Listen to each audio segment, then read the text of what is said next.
And with that, I will hand things over to Tanya. Thank you. Thanks, Dan. Hi, everyone. Welcome. My name is Tanya Isa. I'm a member of the Rensselaer Plateau Alliance, and we will begin this evening with a land acknowledgement.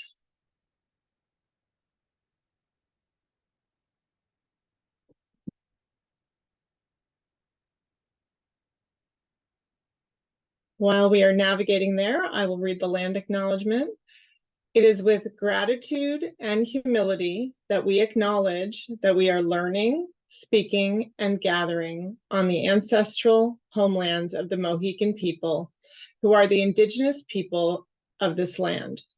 Despite tremendous hardship in being forced from here, today their community resides in Wisconsin and is known as the Stockbridge-Muncie community.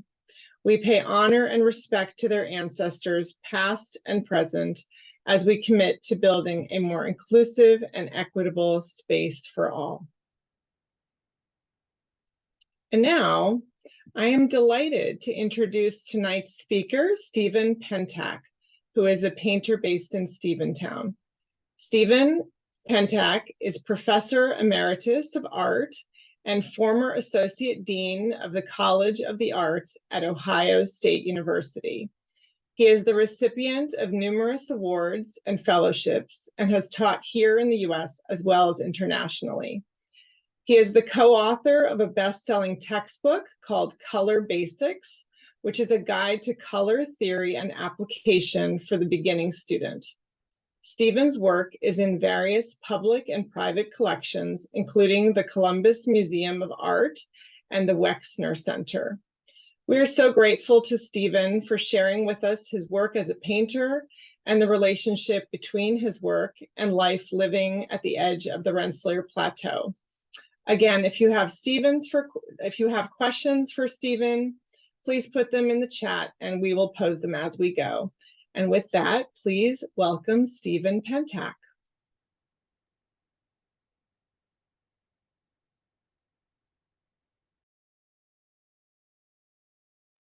Thank you, Tanya, and thank you, Dan. And thank you, everybody, for showing up this evening and giving me a chance to talk about two things that are important to me: my studio life as a painter and where I choose to live it, which is here adjacent to the Rensselaer Plateau. I'm going to run through all my slides in silence. It will only take 4 minutes, about 4 seconds per image. And it's meant to give you a kind of a sort of a chronology of my work from decades ago to what I'm doing right now. And you'll notice a change in the work. You'll also notice the work of other artists that come in to the story as well. And I will talk about their influence and why they were important to me and remain that way.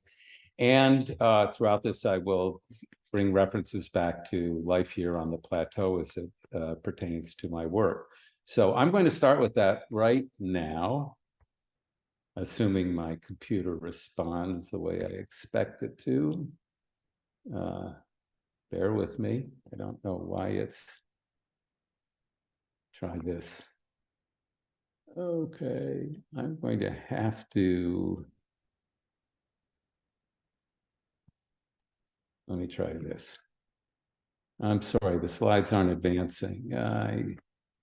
What a great start. Let me try this. There we go. I don't know why that worked, but here we are. This is the first image I want to share with you, and it's a painting by George Inness.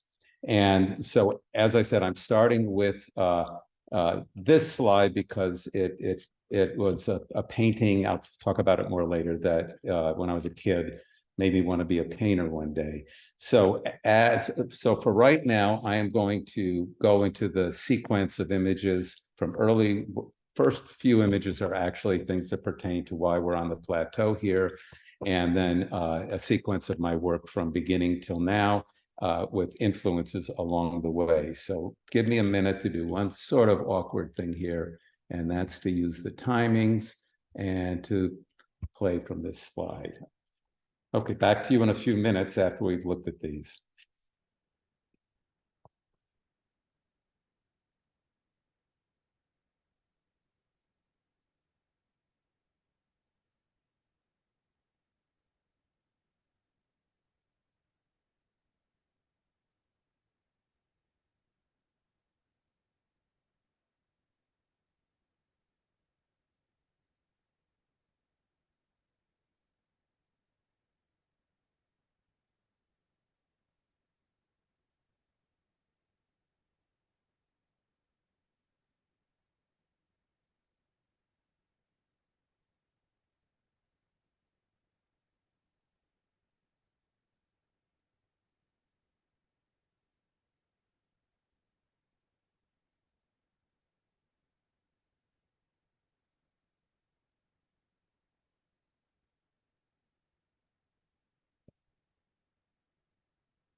Okay, 1 minute. I need to get back to my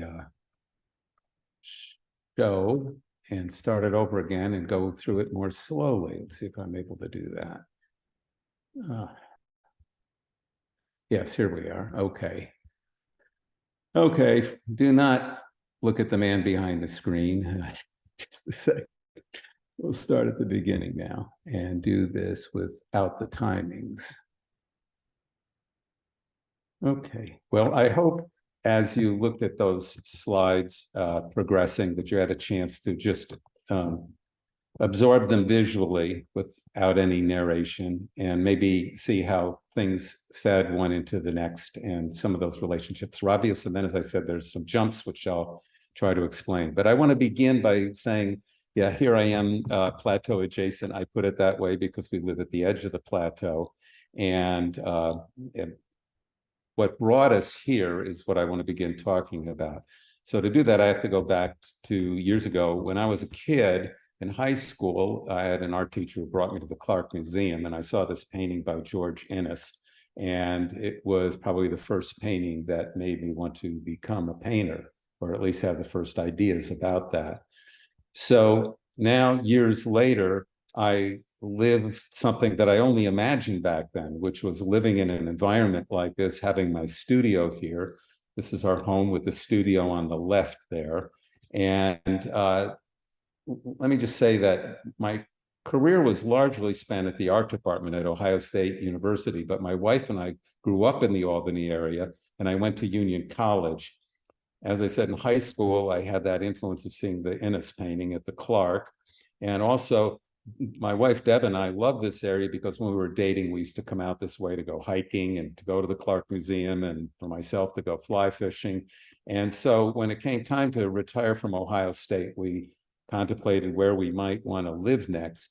And we looked around the country, actually, from the Tetons to Asheville, North Carolina, but really came home, so to speak. We have family nearby as well, but we wanted to live in an environment where we're in the woods. God willing, we had a trout stream, and I had my studio. This is the Kinderhook on our property, and this is a friend of mine fishing the Kinderhook. This is a nice Kinderhook brown trout from our pool. And this is the Kinderhook in winter on our property, and you might see otter tracks there on the ice shelf. But we were sort of back to where we began, and I even had imagined that as a young person that that might be where I would end up one day, is painting in the woods out here, so to speak. But now I'm going to go to the work itself, my paintings, and this is the selfish part. I get to talk about my paintings, and folks get to listen. This is some of the first work I did after graduate school in Philadelphia back in the late 70s. And you may have seen as these paintings evolved, I'll go to the next one, that they are all based on the same underlying construction. They are variations on the same theme. They're actually white oil paint over a black acrylic underpainting, and I scratched through to find the structure that's underneath. And this notion of like finding an underlying structure that connects things and to find the variations within that has stayed with me right to the present day. So these are 3 from this series, and I think there are some kind of surprising leaps as you go from this way to interpret it. And just by extending those 2 lines, it becomes a whole different composition, whole different face, so to speak. So this was also something that I did investigating color. You'll see in some of the later slides what were a big influence on me here, and it was the painter Joseph Albers and his teachings on color.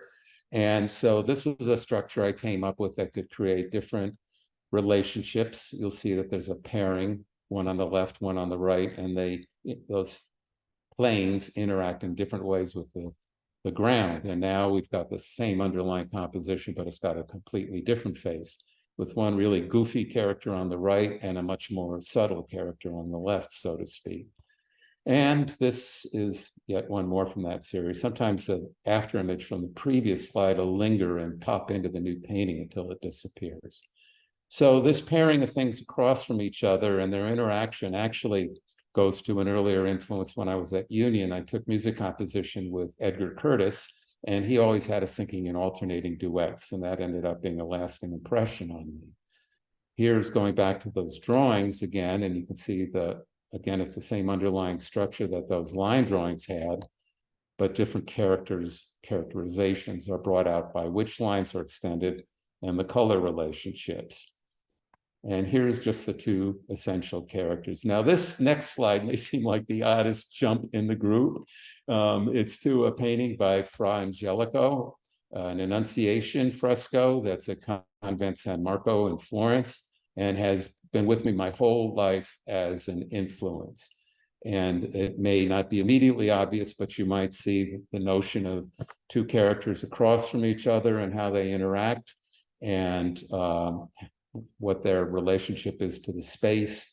And maybe you caught on some of that in some of those earlier pieces, this duality, so to speak.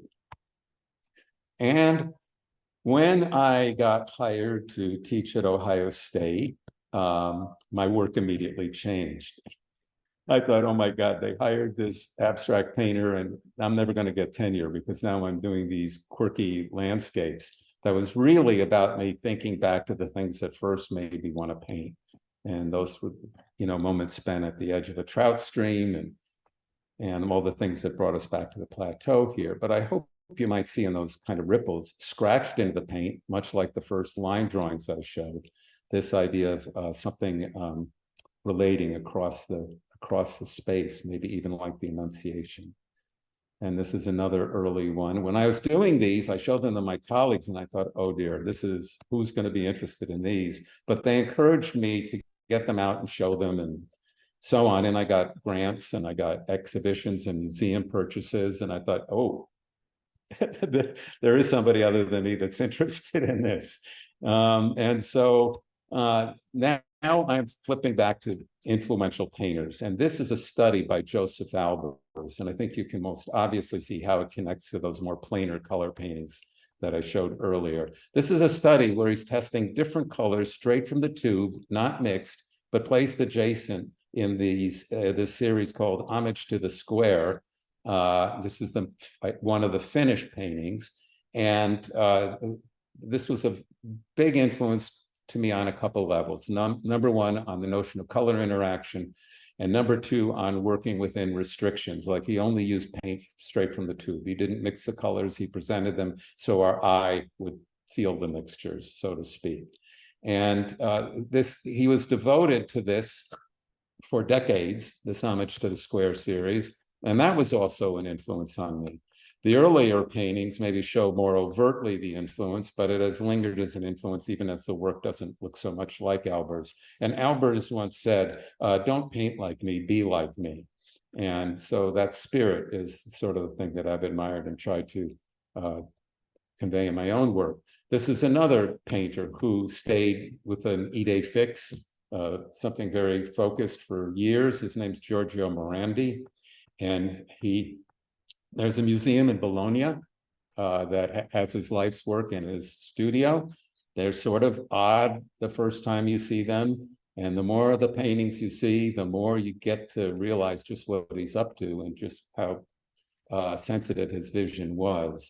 So here's another painter that gave me the notion you could devote your life's work to what maybe would even be seen as an exhaustive art form. Still life, even when Chardin painted it, was treated as a very secondary art form, not to be thought of on the same level as other more ambitious subjects. But Morandi devoted his life to it. And this is another painter who has stayed with me as an influence. His name's Romano Palca. And his paintings don't look like the other two or anybody else I know.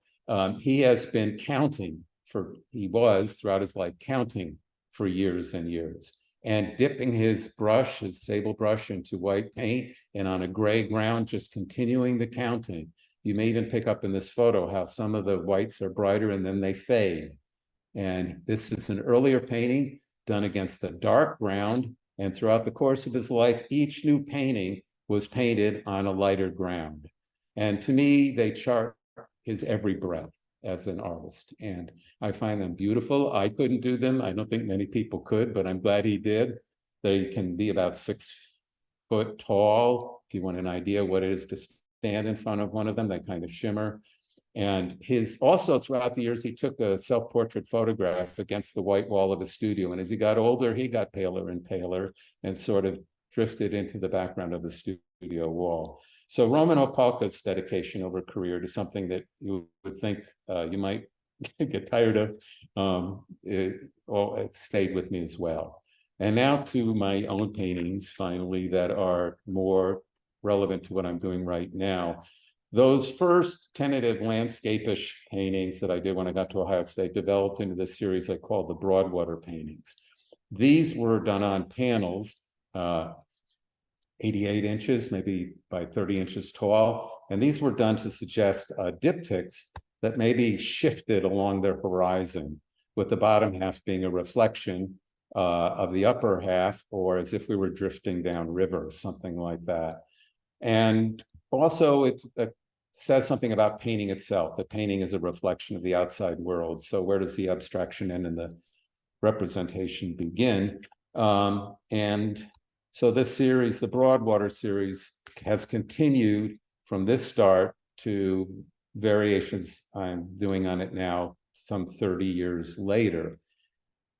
And a motivation for me was to see if I could take an exhausted subject like a landscape and pursue it over many years and find a reason to do the next one, find a question that would propel me to the next one.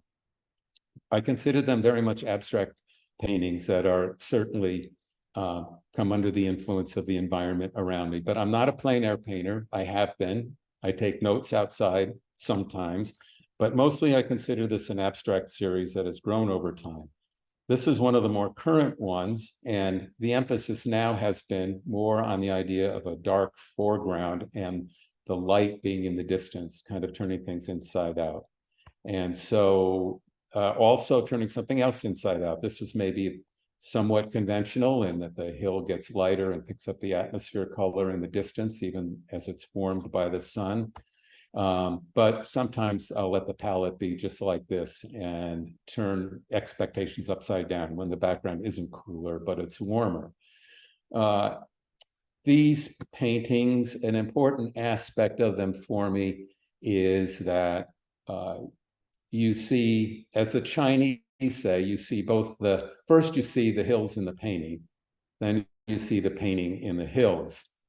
And so, yes, I want them to be a landscape that you're sort of seduced into, but then I also want them to be this object in front of you that's materially there, and you're aware of your presence in front of this object and the fact that it is made with paint. And in doing that, I paint with large, even awkward tools, to like big knives that you might use for applying drywall, spackle, or big brushes that might be the kind that you use a couple times and throw away, to keep a certain distance from the subject, so I don't get sucked into it too much and absorbed in details. It's the overall quality that I want you to recognize, both the painting and the image, and to participate in. So these are the more recent examples of what I've been calling the Broadwater series. This one is maybe more conventional in the sense that it gets cooler as it drifts back to the furthest plane back, where the other ones you just saw have a light in the distance that suggests a rising sun or setting sun. They've not only been in a horizontal format, sometimes they're in a square format. I take a delight in putting the sky at the bottom of the painting as it's reflected in the water, but you don't see it above in this painting. And so these are more recent versions. There's a few scratches or lines that suggest ripples that make that flat plane of the painting also suggest the receding plane of the water surface. And I like when I have a question in the chat asking, are these oil paintings? Oh yeah, I should say a little bit about that, shouldn't I? These are oil on birch panel. This one is, I think, 40 by 64 inches, something about that size. They range in size. Most of what you're seeing here is 34 by 76, 40 by 64, a couple smaller, and some larger. I paint on a panel because I'm scraping. I'm putting on layers of color and I'm scraping it off or putting another layer on top. And the hard resistance of the panel gives me a way to build that up and scrape it down. I think that might be evident to see in this painting here. And a canvas would bow and flex and be a softer response, and I need that hard response. One thing I should say about where I live that's a little bit of an aside, but when we first moved here, I was looking for somebody to build panels for me. When I was at Ohio State, I had somebody who did that. When I came here, I'm looking around, asking artists, and got all sorts of references to people who did framing or made canvas stretchers. Then finally I said, I'm going about this all wrong. I should look for a cabinet maker. If they can make cabinets, they can make my panels. And I found one. Like, I could practically throw a stone across the creek to where he lives. His name's Rick Gillespie, and he has a business called Creekside Woodworking. As it turns out, Rick was a studio assistant for George Rickey, and he even did some work for Elspeth Kelly, so he was familiar with artists. And here I'm looking in a 50-mile radius trying to find somebody, and there he was on the other side of the creek. So anyway, let's move on. This is a more vertical interpretation of the same subject. I like moving from this slide to the next slide because you feel like it's opening up. And let's see now, one more. And this one kind of heightens the notion of something very dark in the foreground, turning the palette inside out, almost blue-violet.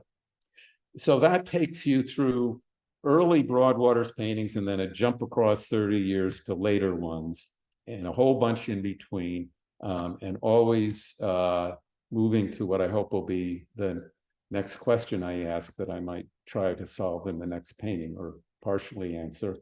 But I've also done other series along the way. I wanted to focus on these. They're sort of related, most intimately to being on the plateau, where I might look out from my studio and see West Hill in the distance and watch the light change on it, and that might influence my paintings. But I also do other series. Some I've called Edgewaters, which are, you can see these on my website if you care to look someday, which are more looking down at things at the very edge of a creek, for example, or tree studies, paintings just of trees against the sky, and also color studies, going back to maybe some of the very first interests I had. So these little panels, they're about, 28 by, they're 24 by 28, something like, each panel's 14 by 24, something like that. I forget, they're smaller. And each one accommodates the width of a broad blade as I put down paint on it and either lay down base colors or lay down a blend of color on top. I hope you can see the relationship to the landscape, maybe in the color.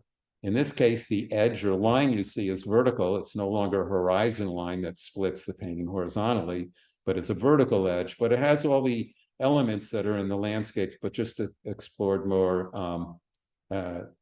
focused on the color without the landscape references. In this case, there's two different violets. The violet on the left and the violet on the right are entirely different mixtures. They're brought together both for their commonality and their difference. Again, here's two grays that are arrived at completely differently. You'll see at the edges the underpainting that was down first, and I let that linger and show up. I feel like this painting, though it's vertical, almost feels like a weather front moving in.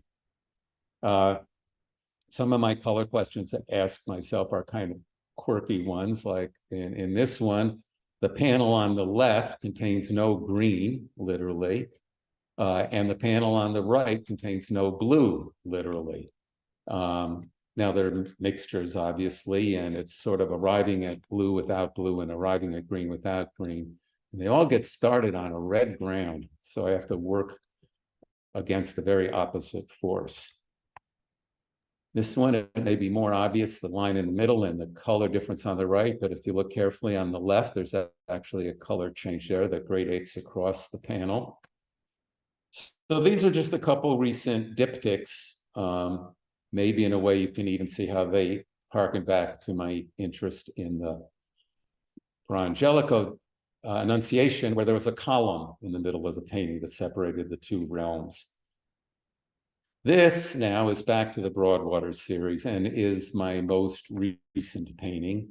It is a painting, although it's in three parts, and a triptych, and it's presented here just cleanly, but you can actually maybe get a better idea of it if you see it installed on my studio wall.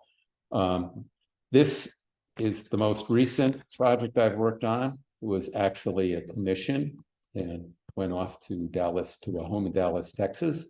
And done a number of commissions over the year. I don't do them so much anymore because I don't want to deal with other people. I want to just go to my studio and paint. So, but this was fine. They were nice. They said, yes, do your thing. And here's how big we want it. And that was pretty nice. So I did it. And that is the last of the series. Maybe I'll just linger on this for a while and see if Tanya, if there were any other. Yeah, Stephen, there was a question when you were showing the other Broadwater series, so it's good that we're back to them. How long it takes you to paint one painting on average? Okay, I love that question because my answer is sort of counterintuitive. It takes 30 years and a day to do a new painting.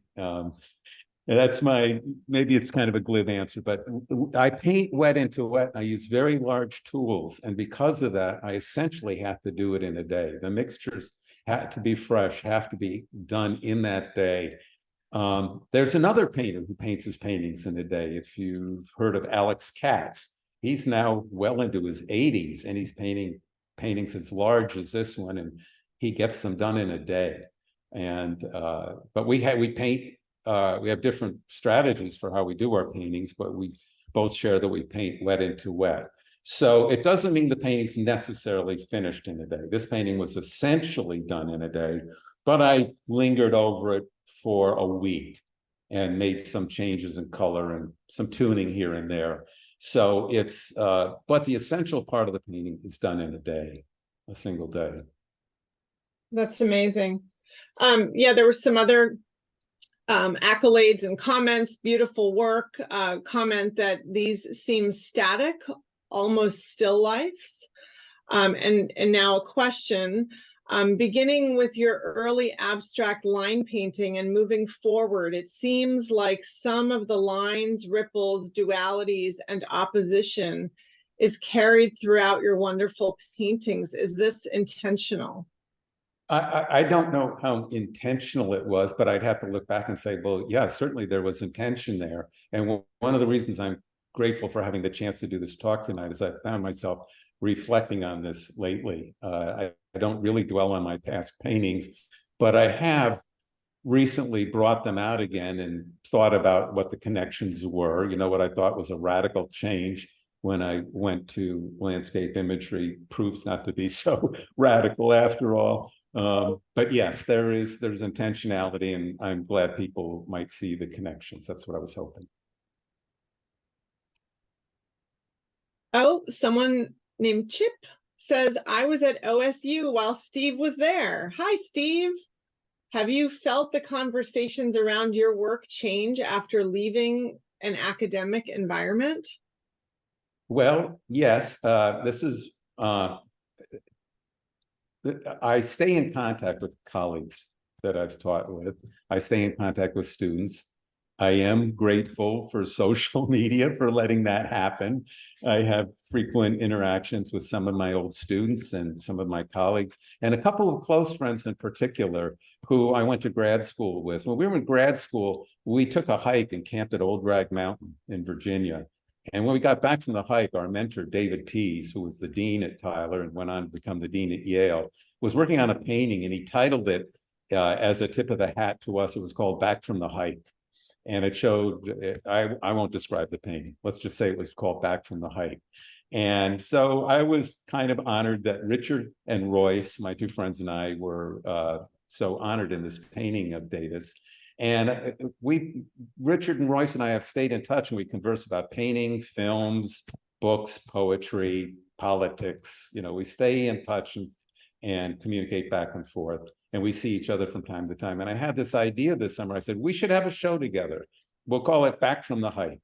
We're old farts now. We're not emerging paintings, you know, and we're back from our hike. What do we have to share? And they liked the idea. And my gallery in New York was receptive, and in very short order, we put the show together, and we're three really different painters. But we do share this notion of kind of like dedication to a form and exploring it over quite a length of time. We do it in very different ways, very different imagery. But anyway, so yes, to answer your question, that's how I still have a conversation about studio work, about teaching even. I've continued to revise my textbooks, although that I think is now probably finished. But since I've been here in Stephentown, I've been writing as well. So I've kept contact with that world. It's been a really long time, Steve, but you even helped me on my thesis way back when with Alan Crockett. But it's Yes, wonderful to run into you. Well, thank you for joining in. And how did you find out about this? Did you see it on social media?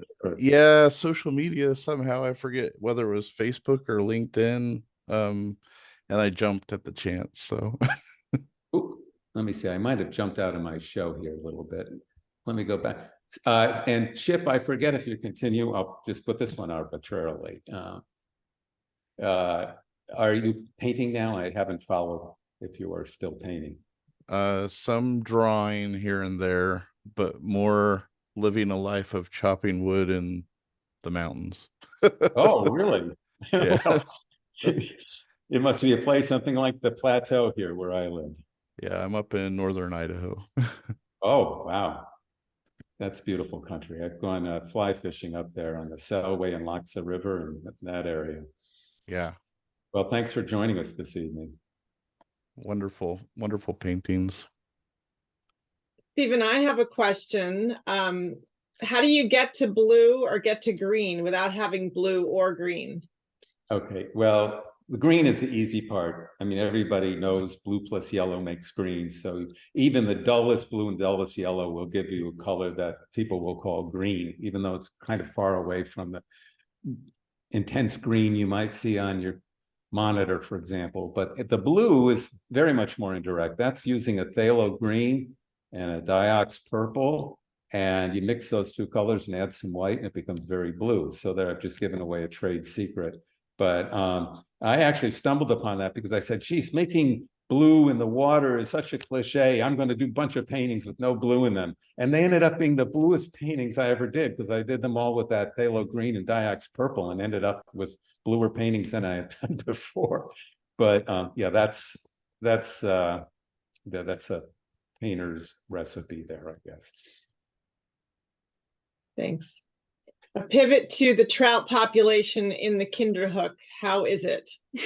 Well, okay.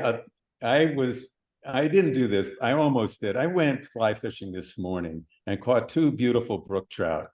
And as I do, I posted photos of them on social media today. And I said, I'm going to put them in my talk. I said, no, it's about painting. It's not about fishing. The Kinderhook holds some really nice brown trout. The brown trout have spooked the brook trout back up to the headwaters where they spawn. So all the little creeks that come down off the plateau are brook trout spawning streams. And the browns sometimes get up into them as well. And sometimes they'll even mate with they'll even get on the reds of the brook trout and you get a hybrid trout formed. But I fish on the Kinderhook because it's on my land and I like catching the big browns when I can. But actually and it's right on our land. But I also love going up these little creeks that are within 5 minutes from me that have native brook trout. And they are beautiful and they're like a canary in the mine. If there's brook trout in the creeks, you know, the water is clean and cold and healthy. So that's my fish story for the day. Thank you. So we don't have any other questions in the chat, just some other comments that your work is beautiful and thank you. Well, thank you. And I'm glad you got to see the paintings as they physically are in that last slide on the studio wall, because that might not be as obvious when you just see the images like you're seeing right now. And if you get a chance, I show in New York, maybe about once a year at Catherine Markel Gallery. And I do have a website where you can see where I'm having shows. And yeah, I invite you to. I'm the easiest artist in the world to find. Nobody else is named Stephen Pentak. So That's a gift. Wow, and you're in the only Stephentown I know. on the planet, right? It's meant to be, right? So we did get another question about whether you use a small brush for the trees. Yeah, well, yes, some of them. The little branches you see spinning off are done with a small brush. They pretty much have to be. But the most delicate lines you see in the painting are done with the edge and scratching, and are done with the biggest, clumsiest tools. And so that's kind of important to me. And it's not just what they are, but how they are. That the trees feel like gestures, feel like they were made by a brush pulling across the surface, or something scratching through the surface. That's as important to me as that they're trees, so to speak, because clearly they're not trees, they're brush strokes. But without sharing too much about this, I found online that there was some nefarious businesses doing clones of my work, doing images which were clearly ripped off from my portfolio and then remade.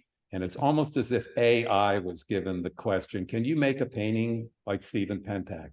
And it got everything right and everything wrong.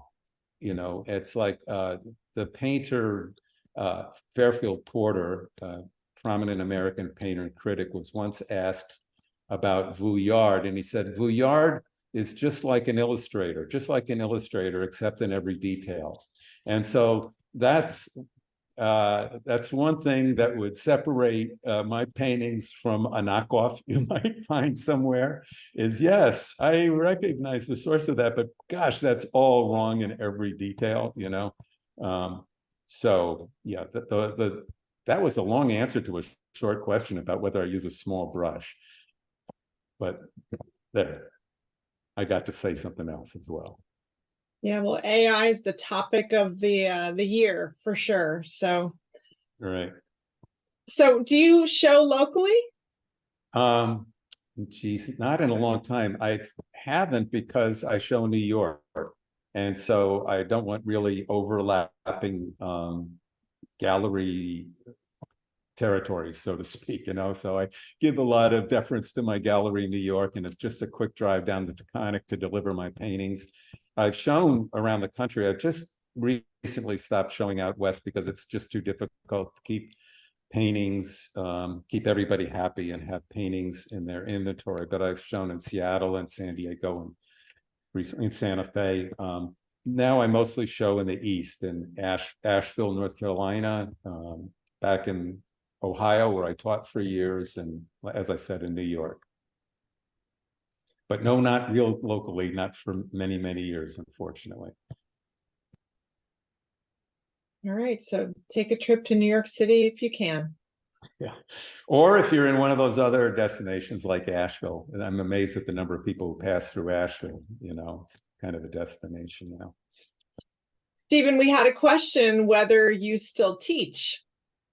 I do not. No, I do not teach any longer. When I took early retirement from Ohio State, I wanted to leave teaching before I entered that final stage, the curmudgeon stage, where I would tell my colleagues nobody does it right anymore, like I used to do, So I left while I still loved everybody, and I think everybody still loved me. And the only other teaching I've done since then is I did teach in Cortona, Italy, for the University of Georgia for one term. And that was a lot of fun. And I sort of kept up a connection to it by doing visiting artist things at other schools and with the books, as I mentioned before. But thanks for asking. Have you been approached by the Albany Institute? Or would they have to deal with your gallery in New York City if they wanted to put on a... Oh, no, museums would, they would end up having to interact with the gallery because they'd probably be getting some of the inventory for a show from that location. But no, I have not been approached by the Albany Institute. I don't even know if they know I'm out here. I'm a member, a member in good standing, but I don't go to galas. I don't do things like that. So I guess I'm out here in the woods, and they may not be aware I'm here.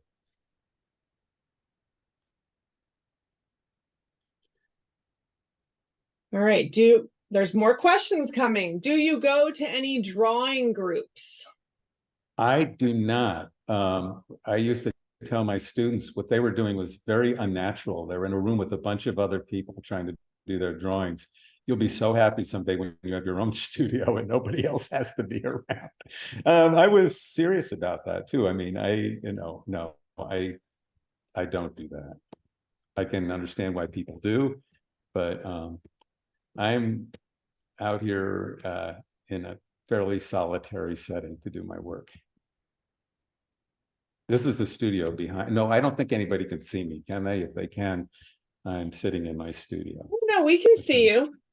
Oh, good. I'm grateful Yeah, for this. we've seen you this whole time, and we see one of your, I think maybe That's a painting. Yeah. Broadwater behind you. Yeah, there it is. You're back there on that wall. That table is my palette. It's got a glass top to it, and that's where I mix colors on a very large surface because I use very large tools, and then scrape it all down and begin again. Well, Last call for questions. Oh, there's another question? No. I just was saying last call for questions. Because people have to run and listen to the president talk in a few minutes, that's coming up. Well, thank you again for giving me a chance to talk about my work and paying attention to it for a while this evening. And yeah, I'm grateful for the opportunity. Well, we are so grateful to you. This has been really enjoyable and really informative. And thank you so much, Stephen, for sharing your work. And thank you, everyone, for joining us. And we hope to see you again next month. Fascinating, wonderful. Thank you. Beautiful work. Lots of positive feedback, Stephen. So thanks so much. Okay, thanks again, Tanya and Dan, and everybody for showing up. Good night. Good night, everyone. Good night.